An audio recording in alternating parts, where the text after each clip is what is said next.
Hello, সবার কি অবস্থা? অনেকদিন পর বলা যায় যে ভিডিও নিয়ে হাজির হলাম। অনেকদিন ধরে ভিডিও করা হচ্ছে না। কোনো কনটেন্ট দেয়া হচ্ছে না। পার দ্য বাস চ্যানেল থেকে অনেকে আমাকে ইনবক্স করেছেন যে, "ভাই আসলে ভিডিও কনটেন্ট বন্ধ করে দিলেন কিনা?" আ কিন্তু সত্য কথা বলতে দেশের সার্বিক পরিস্থিতি এবং আরও ২-৩ টা বিশেষ কারণ রয়েছে। তার মধ্যে এটিও অন্যতম যে দেশের সার্বিক পরিস্থিতি বিবেচনায় আসলে মনে হচ্ছিল না ফুটবল নিয়ে কথা বলার পরিস্থিতি রয়েছে। এবং সবাই আসলে আমরা একটু আ উম আ ফুটবল থেকে কিছুদিন দূরেও ছিলাম। কারণ আসলে সিজনটা এখন বন্ধ। রিসেন্টলি আবার শুরু হয়েছে। লিগ আবার শুরু হয়ে যাওয়ার কারণে আবার আমরা ফুটবল নিয়ে কথা বলা শুরু করেছি। এবং অলরেডি সবাই সব দলই একটি করে ম্যাচ খেলে ফেলেছে। মানে একটা উইকেন্ড গিয়েছে ফুটবলের।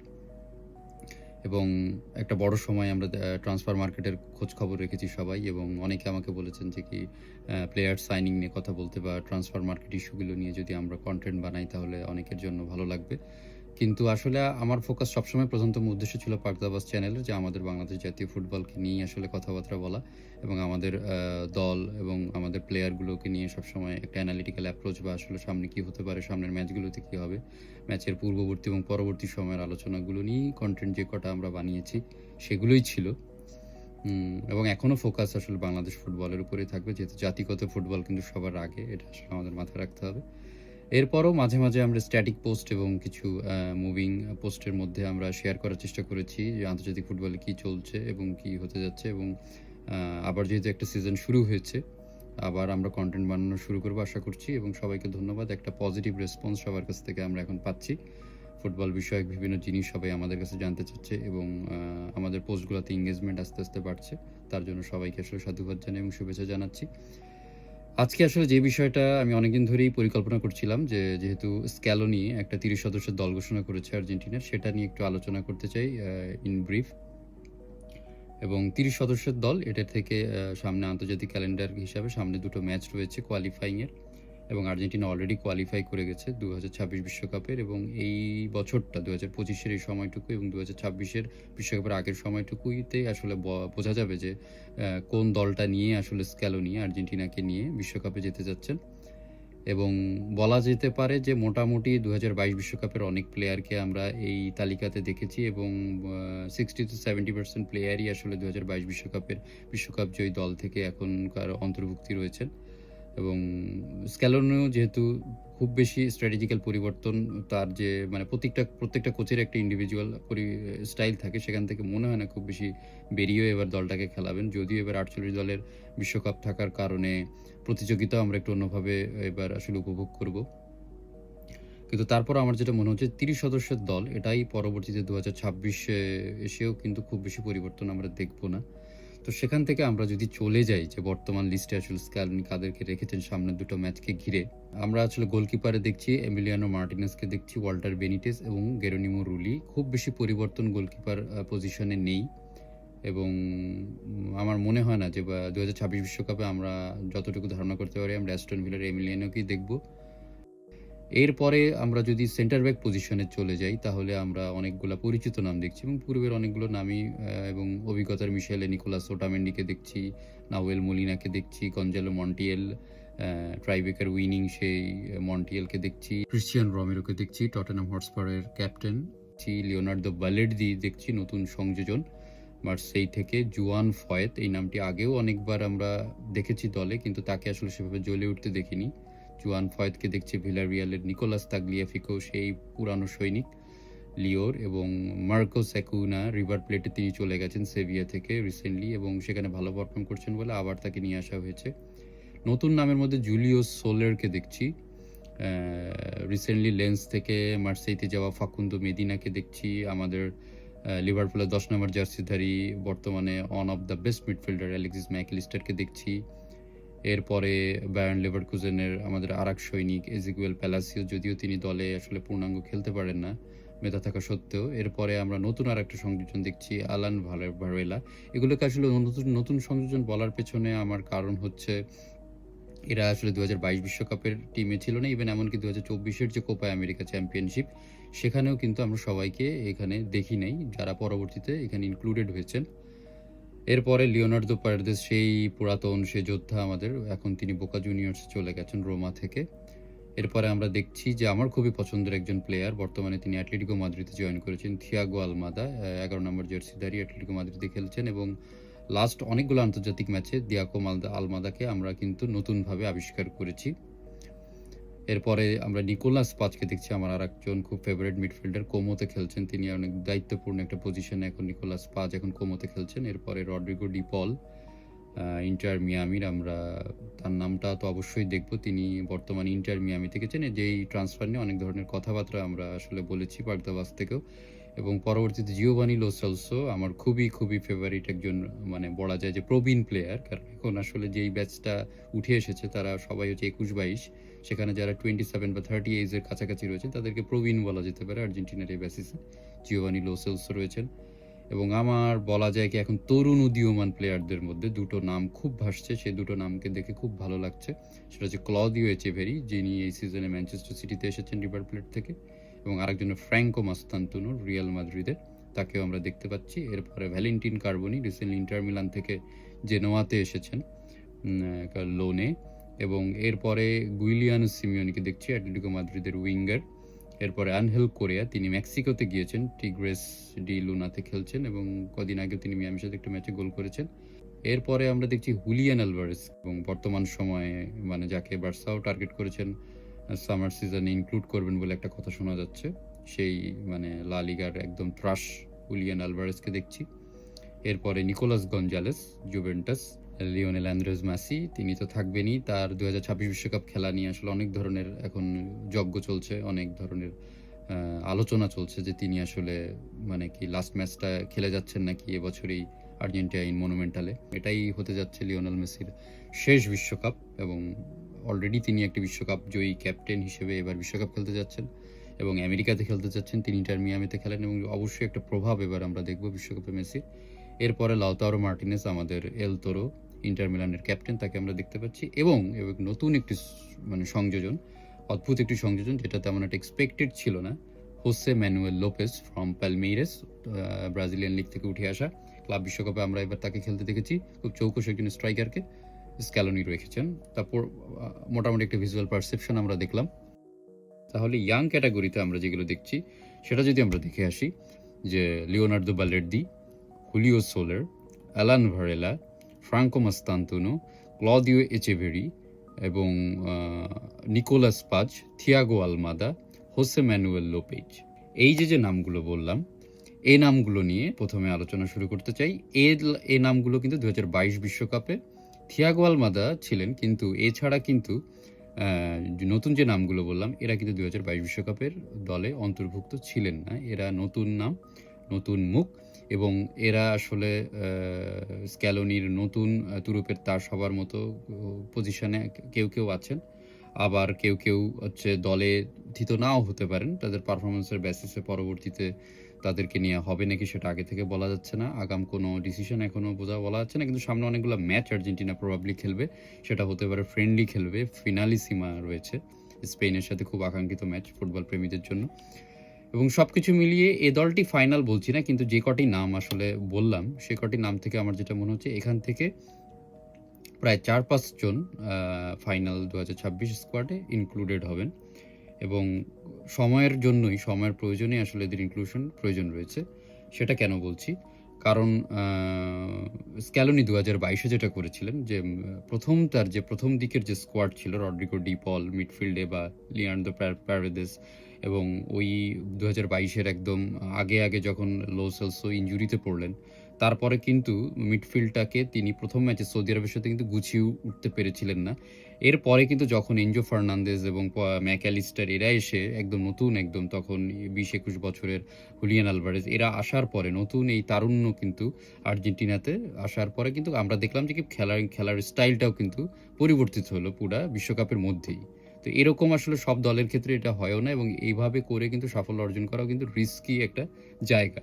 কিন্তু স্ক্যালোনি কিন্তু তখন করিয়ে দেখিয়েছিলেন বলে কিন্তু তাকে আমরা আসলে মাস্টার মাইন্ড বা বিভিন্ন নামে তাকে বিশেষায়িত করি। এবং এটার রিজন কিন্তু এই তরুণ মানে এই কোরামটা, যেটা আসলে তখন বিশ্বকাপে মেক্সিকোর ম্যাচ থেকে আমরা নতুন একটা আর্জেন্টিনাকে আবিষ্কার করলাম। তো সেই ক্ষেত্রে আমার কাছে সবসময় মনে হয়েছে যে স্ক্যালোনি পাবলো আইমার, ওয়াল্টার স্যামুয়েল, এই যে কোচিং স্টাফ আর্জেন্টিনার, তারা কিন্তু সবসময় তরুণদেরকে নিয়ে কাজ করতে পছন্দ করেন।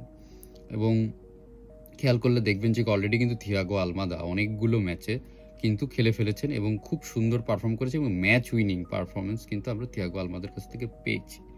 থিয়াগো আলমাদা অনেকদিন ধরে কিন্তু দল পাচ্ছিলেন না এবং মাঝখানে তিনি অনেকটা সময় তিনি ফ্রেঞ্চ লিগে কাটিয়েছেন। অনেকটা সময় তিনি ব্রাজিল বোটাফোগো থেকে তিনি ফ্রেঞ্চ লিগে এসেছিলেন, সেখান থেকে আবার তিনি এখন অ্যাটলেটিকো মাদ্রিদে এসেছেন। অনেকে অনেক রকমের অ্যাটলেটিকো মাদ্রিদে তার খেলা নিয়ে, তার পজিশনিং নিয়ে কথা অলরেডি শুরু হয়ে গেছে, যেগুলো নিয়ে পরবর্তীতে আলোচনা করব।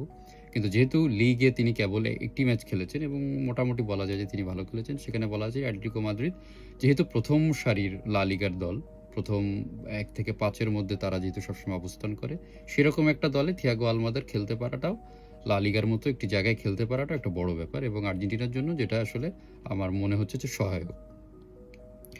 সেক্ষেত্রে থিয়াগো আলমাদার ব্যাপারটা যেহেতু আমরা তো, সে অলরেডি পরীক্ষিত এবং উরুগুয়ের একটা অ্যাওয়ে ম্যাচে তার যে অপূর্ব যে গোলটা কার্ভ একটা শটে, সেখান থেকে আমরা বলতে পারি যে কি তিনি পরীক্ষিত এবং তিনি আর্জেন্টিনার বিভিন্ন বয়সভিত্তিক ক্লাবে খেলে এসে কিন্তু তিনি আর্জেন্টিনা মেইন একাদশে জায়গা করে নিয়েছেন এবং 22 বিশ্বকাপের দলে তিনি ছিলেন। এতগুলো নতুন নামের মধ্যে থিয়াগো আলমাদা সবচেয়ে বেশি বলা যায় কি রিনাউন্ড এবং সবচেয়ে বেশি প্রলিফিক একটি প্রোফাইল তার জাতীয় দলের রয়েছে। নিকোলাস পাচকে নিয়ে আসলে এখনও তেমন কিছু বড় করে বলার মতো অবস্থা তৈরি হয়নি, কিন্তু কিছু স্ট্যান্ডার্ড কথাবার্তা কিন্তু তাকে নিয়ে অলরেডি হচ্ছে। তার খেলার মধ্যে চরম আর্জেন্টাইন মিডফিল্ড, একটা যে আর্জেন্টাইন মিডফিল্ডারদের যে খেলার যে সিগনেচার স্টাইল, সেটা কিন্তু সেস ফ্যাব্রিগাসও বিভিন্ন জায়গায় বলেছেন।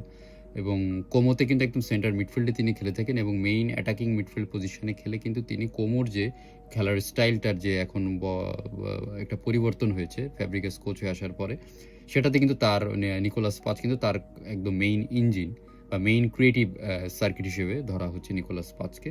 নিকোলাস পাচ কিন্তু বেসিক্যালি রিয়াল মাদ্রিদের কাস্টিলাসে তিনি খেলে এসে কিন্তু পরবর্তীতে লোনে তিনি আসলে কোমোতে এসেছেন এবং এবার প্রাক সিজনে কথা হচ্ছিল যে কি নিকোলাস পাজ রিয়াল মাদ্রিদে ব্যাক করতে পারেন, যেহেতু রিয়াল মাদ্রিদে আমরা মডরিচের মতো এবং টনি ক্রুজের মতো অনেকগুলো সিনিয়র কি আস্তে আস্তে রিয়াল মাদ্রিদ থেকে তারা রিটায়ার করেছেন এবং এরপরে একটা ঘাটতি আমরা রিয়াল মাদ্রিদের মিডফিল্ডে দেখেছিলাম এবং স্বাভাবিকভাবে মনে করেছিলাম যে রিয়াল মাদ্রিদ তাদের মিডফিল্ড শক্তিশালী করবার জন্য নিকোলাস পাচকে ব্যাক করাবেন কোমো থেকে, কিন্তু এই সিজনে আমরা সেরকম কোনো কিছু দেখিনি। নিকোলাস পাচ কোমোতে থেকে গেছেন এবং কোমোতে তিনি একটি শক্তিশালী অবস্থানে রয়েছেন এবং বলা যায় যে কি কোমোর এখন তারপরে অনেক কিছু নির্ভর করছে যে কোমোর এবার সিজনে আসলে কেমন পারফর্ম করবে। এবার যদি ভ্যালেন্টিন কার্বনিকে নিয়ে কথা বলি, ভ্যালেন্টিনো কার্বনিও কিছু ম্যাচ খেলেছেন, তিনি ইন্টার মিলানে অনেকদিন খেলেছেন, মাঝখানে কিছুদিন ইনজুরি থাকার কারণে ইন্টার মিলানে অনুপস্থিত ছিলেন। এরপরে তাকে জেনোয়াতে লোনে পাঠানো হলো, দেখা যাক। তিনি লাস্ট একটি ম্যাচ খেলেছেন এবং ভালো করেছেন, একটি গোলও করেছেন। যদি একটু কনসিস্টেন্ট থাকতেন তাহলে আসলে বেশি আলোচিত হতে পারতেন বা মানে জেনোয়া না হলেও আরও ভালো কোনো ক্লাবে তিনি যাওয়ার মতো অবস্থায় ছিলেন, কিন্তু ইনজুরির কারণে আসলে সেভাবে রেগুলার পারফর্ম করতে পারেননি বা রেগুলার ম্যাচ খেলতে পারেননি, সে কারণে কিন্তু তাকে যে লোনে পাঠানো হলো আমার কাছে মনে হয়। বা কিন্তু ইন্টার মিলান পুরোপুরি যেহেতু লোনে পাঠিয়েছেন, তার উপরে এখনও ছায়াটা কিন্তু তারা সরিয়ে নেননি। তো সেক্ষেত্রে বলবো যে কি, এবং স্ক্যালোনিও কিন্তু ছায়াটা কার্বনির উপর থেকে সরিয়ে নেননি। মার্কার কিছু রিপোর্টে দেখেছিলাম এবং গাস্তুনিডুলেরও একটা রিপোর্টে দেখেছিলাম যে ভ্যালেন্টিন কার্বনিকে খুব হাই রেট করেন স্ক্যালোনি। এর একটা প্রধান কারণ হচ্ছে খুব হাইটেলা একজন উইঙ্গার এবং তার খেলার স্টাইলের মধ্যে ডি মারিয়ার একটা প্রভাব রয়েছে। খুব কুইক শিফট করতে পারেন, বডি মুভ করতে পারেন, ফ্লেয়ার করতে পারেন, ফেইন্ট করতে পারেন এবং ড্রিবলিংও খুব ফাস্ট এবং ফিজিক্যালিও অনেক ভালো, পজিশনিং সেন্স ভালো। সব কিছু মিলিয়ে ভ্যালেন্টিন কার্বনি আমাদের রাইট উইংয়ের জন্য একটি ভালো অপশন। এবং জিউলিয়ানো সিমিওনের ছেলে অ্যাটলেটিকো মাদ্রিদে খেলে থাকেন, সে অলরেডি কিন্তু ব্রাজিলের সাথে একটা ম্যাচে কিন্তু গোলও করে ফেলেছেন এবং খুব ডিফিকাল্ট একটা পজিশন থেকে সুন্দর একটা গোল আমরা তাকে করতে দেখেছিলাম ব্রাজিলের ম্যাচে। এবং এরপরে কিন্তু তিনি আসলে জাতীয় দলের জার্সিতে যেহেতু অলরেডি একটা গোল করে ফেলেছেন, অলরেডি কিন্তু একটা জায়গায় কিন্তু তিনি দখল করে ফেলেছেন এবং তারও খেলা কিন্তু খুব ফাস্ট অ্যাটাকিং একটা স্টাইলে তিনি খেলে থাকেন। এবার যদি জুলিও সোলারের দিকে যাই, তিনি রিসেন্টলি হচ্ছে বর্নমাউথে গিয়েছেন এবং ইংলিশ প্রিমিয়ার লিগে খুব ফিজিক্যাল একটা প্রিমিয়ার লিগ, এই যেটা আমরা আসলে বলি, যেখানে অ্যালেক্সিস ম্যাকঅ্যালিস্টার এবং এনজো ফার্নান্দেজ নিজেও কয়েকদিন ক্লাব বিশ্বকাপ জেতার পরে বলছিলেন যে তার আসলে ইংলিশ প্রিমিয়ার লিগে মানিয়ে নিতে কিন্তু যথেষ্ট কষ্ট করতে হয়েছে, কারণ বেনফিকাতে যে তারপরে এরকম একটা ফিজিক্যাল ফুটবলে এবং সত্যি কথা বলতে এই প্রিমিয়ার লিগের কিন্তু প্রত্যেকটা দল খুবই শক্তিশালী থাকে এবং তার প্রত্যেকটা ম্যাচ খুব হার্ড হিটিং থাকে। সেখানে আসলে ফিজিক্যাল ফুটবল এবং ট্যাকটিক্যাল ফুটবল না খেলতে পারলে আসলে ইংলিশ প্রিমিয়ার লিগে এভাবে পারফর্ম করে টিকে থাকাটা খুবই কঠিন। প্রিমিয়ার লিগ খেলে আসতে পারলে তার জাতীয় দলেও প্রিমিয়ার লিগে ভালো পারফর্ম করতে পারলে জাতীয় দলের জায়গাটাও আমার মনে হচ্ছে যে কি শুধু এখনকার অন্তর্ভুক্তি নয়, পরবর্তীতে তাকে বিশ্বকাপের জন্য তৈরি করতে পারে। কারণ কি জুলিয়াস সোলার ব্যাপারটা আমি আসলে এভাবে বলার কারণ হচ্ছে কি আমাদের কিন্তু বা এখনো পর্যন্ত আর্জেন্টাইন জাতীয় দলে কিন্তু ফুল ব্যাকের এক ধরনের অভাব কিন্তু আমরা দেখতে পাই। এখনো কিন্তু আমাদের ওয়ার্ল্ড ক্লাস ফুল ব্যাক বলতে আসলে যেটা আমরা বুঝি সেটা কিন্তু আর্জেন্টিনাতে এখনো আমার মনে হচ্ছে জুলিয়াস সোলার একটা ভালো অপশন হতে পারে ইয়াংদের মধ্যে। যদিও এখানে অনেকে বলেছে যে জুলিয়াস সোলার যদি চান্স পেয়ে থাকে তাহলে কেন ভ্যালেন্টিন বার্কো তাকে কেন আমরা দেখলাম না? তাকে আমরা আগে দেখেছি অনেকবার কল আপ সে ছিল, কিন্তু এবারের কল আপে বা ভ্যালেন্টিন বার্কোকে দেখেছি না, যদিও সে একটু সুন্দর ফ্যান্টাস্টিক সিজন কাটিয়েছে। এর রিজন মনে হয় হতে পারে যেটাতে মার্কোস একুনা সে এর আগের একটা স্কোয়াড সিলেকশনে ছিলেন। রিভার প্লেটে আসার পরে একুনা আবার ভালো পারফর্ম করছেন, যার কারণে আমরা একুনাকে আবার ব্যাক করতে দেখেছি এবং জুলিও সোলারকে দেখছি ইয়াংদের মধ্যে ভ্যালেন্টিন বার্কোর জায়গায়। এরপর যদি বলি তাহলে অ্যালান ভারেলার কথা আসে। এফসি পোর্তোতে খেলে থাকেন, অনেকগুলো ম্যাচ এফসি পোর্তোতে তিনি খেলে ফেলেছেন এবং খুবই পিভট একটা এরিয়াতে তিনি খেলে থাকেন, ডিফেন্সিভ মিডে খেলে থাকেন এবং পোর্তোর হয়ে মোটামুটি বলা যায় যে একচ্ছত্র পারফর্মার, অনেকদিন ধরে খেলে যাচ্ছেন এবং এটা দায়িত্বশীল জায়গায় রয়েছেন। এবং পোর্তো অনেকটাই দেখেছি, যতগুলো ম্যাচ আমার দেখার সৌভাগ্য হয়েছে, খুব বেশি পোর্তোর ম্যাচ দেখিনি, কিন্তু দেখেছি কি অ্যালান ভারেলা একটি বেসিক 7 বা এরকম রেটিংয়ে পারফর্ম করে থাকেন। ট্যাকটিক্যালি তিনি আসলে ডিফেন্ড করে থাকেন, যেটা আসলে জাতীয় দলে প্রয়োজন আমার মনে হয়। এবং অ্যালান ভারেলা ফুল টাইম না খেললেও সাবের জন্য একটি গুড অপশন অ্যালান ভারেলা। এবার যাদেরকে নিয়ে আসলে আলোচনা শোনার জন্য অনেকে আসলে অপেক্ষা করে থাকেন সেটা হচ্ছে দুইজনের নাম। বাংলা বলা যায় যে কি যে আর্জেন্টিনার এখন দুইজন তুরুপের তাস এবং দুইজন খুবই ওন্ডার কিড বলা যেতে পারে। একটা হচ্ছে ক্লদিও এচেভেরি এবং আরেকজন হচ্ছে ফ্র্যাঙ্কো মাস্তান্তুয়ানো। এবং এই দুইজন কিন্তু বর্তমান সময় এদেরকে নিয়ে খুব আলোচনা হচ্ছে, একজন ম্যানচেস্টার সিটিতে এবং একজন রিয়াল মাদ্রিদে। এটার সে ওয়ান্ডার কিড এখন হচ্ছে রিয়াল মাদ্রিদে 30 নম্বর জার্সি পরে তিনি রাইট সাইডে খেলছেন এবং জাভি আলোনসো তাকে খুব হাই রেট করেছেন।